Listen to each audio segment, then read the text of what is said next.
आता हिंदू देवतांचंही धर्मांतरण।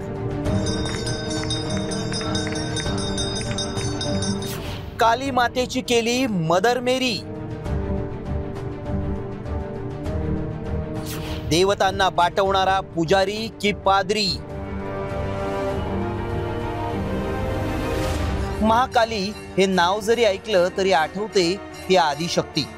ब्रह्मा विष्णू महेशही जिच्या समोर नतमस्तक होतात, अशी अविद्येचं मुंडकं उडवणारी, स्मशानवासिनी, असुरांचं रक्त पिऊन धर्माचं रक्षण करणारी उग्र काळी काया अशी महाकाली।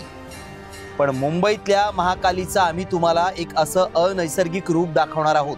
ही आहे महाकालीची मूर्ती। होय, तुम्ही जे ऐकताय आणि बघताय ते अगदी खरं आहे। ही मूर्ती महाकालीची असून तिचं रूप मात्र ख्रिस्ती समुदायाच्या येशूच्या आईचं म्हणजेच मदर मेरीचं आहे। हे आघाडीत कुठे आणि कसं घडलंय पहा। चेंबूर मधल्या आणिकगाव स्मशानभूमीत महाकालीचं मंदिर आहे। 22 नोव्हेंबर रोजी मूर्तीचा साज शृंगार बदलला। मूर्तीच्या हातात बाळाची बाहुली देण्यात आली। महाकालीचा रंग बदलून पांढरा शुभ्र करण्यात आला। महाकाली मातेचा मदर मेरी सारखा पोशाख करण्यात आला। सध्या या मंदिराला हे संपूर्ण पडद्याने झाकण्यात आलेला आहे आणि याच्या आतमध्ये ही मूर्ती आहे, याच्या आतमधलं हे मंदिर आहे ज्या ठिकाणी हा सगळा प्रकार घडलेला होता। आपण पाहत आहोत की हीच ती मूर्ती आहे काली मातेची, जिला मदर मेरीचं रूप देण्यात आलं होतं। आपण सध्या ज्या स्थितीमध्ये ही मूर्ती पाहत आहोत यापेक्षा अगदी वेगळी आणि त्याला सजावट केलेली होती। मदर मेरीच्या हातामध्ये जसं एक तानं बाळ असतं तसंच बाळ खरं तर या मूर्तीच्या हातामध्ये सुद्धा देण्यात आलं होतं। या भागात ख्रिस्ती समुदायातर्फे धर्मांतरण मोहीम राबवली जाते असं स्थानिकांनी म्हटलंय। ख्रिस्ती धर्माचा 23 नोव्हेंबर रोजी क्राइस्ट द किंग हा सण होता। ख्रिस्ती कॅलेंडरनुसार वर्षाच्या शेवटच्या रविवारी हा सण साजरा होतो आणि 22 नोव्हेंबर रोजी ही घटना उघड झाली आहे। स्मशानभूमीत गेलेले नागरिक ज्यावेळी महाकालीचं दर्शन घेण्यासाठी मंदिराच्या गर्भगृहाजवळ गेले तेव्हा त्यांना धक्का बसला। महाकालीचं मदर मेरीतलं रूप पाहून हादरलेल्या नागरिकांनी आखोदेखी सांगितली। एक महिला आहे, कॅथलिक महिला, तो इथे आली आपल्या मुलगाला घेऊन, म्हणजे एक इन्फॉर्मेशन आहे। तो येऊन आली, ते इथे त्यांनी प्रे केला आणि त्याचा मुलगा चांगला झाला।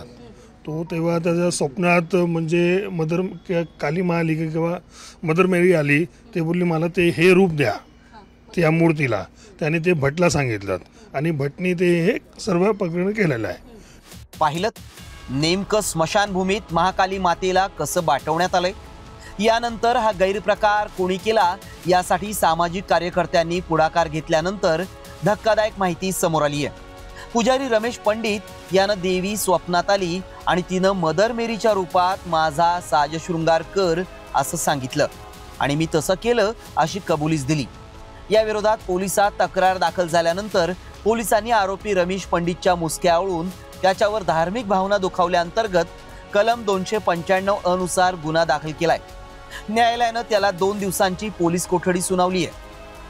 खूप असे प्रेयर हॉल निर्माण झाले आहे, विष्णुनगरमध्ये झाले आहे, गडकरीमध्ये झालं आहे, भारतनगरमध्ये 3 हॉल झाले। पहिले नव्हतं। कन्व्हर्टिंग लोकांना कन्वर्ट करायचं त्याच्यामुळे खूप मोठ्या प्रमाणात होत आहे। यामुळे मी ती आरसीए पोलीस स्टेशनला ताकीद दिली आहे की तुम्ही त्यांच्यावर लक्ष ठेवा। हे केवळ वेषांतर नाहीये, तर हिंदूंच्या श्रद्धास्थानांवर केलेला उघड हल्ला आहे। आतापर्यंत लोकांना बाटवणाऱ्या या अदृश्य हातांनी थेट मंदिरात घुसून देवतांनाच बाटवण्याचं धाडस केलंय। 500 वर्षांपूर्वी ज्या प्रकारे क्रूर सत्ताधीशांनी मंदिरं तोडून तिथं मशिदी उभारल्या त्याचीच ही आधुनिक पद्धत आहे। देशात हिंदुत्वाचा पुरस्कार केला जात असताना या कटाचा आणि या पाठीमागच्या अदृश्य हातांचा शोध घ्यायलाच हवा। ब्युरो रिपोर्ट, साम टीव्ही न्यूज।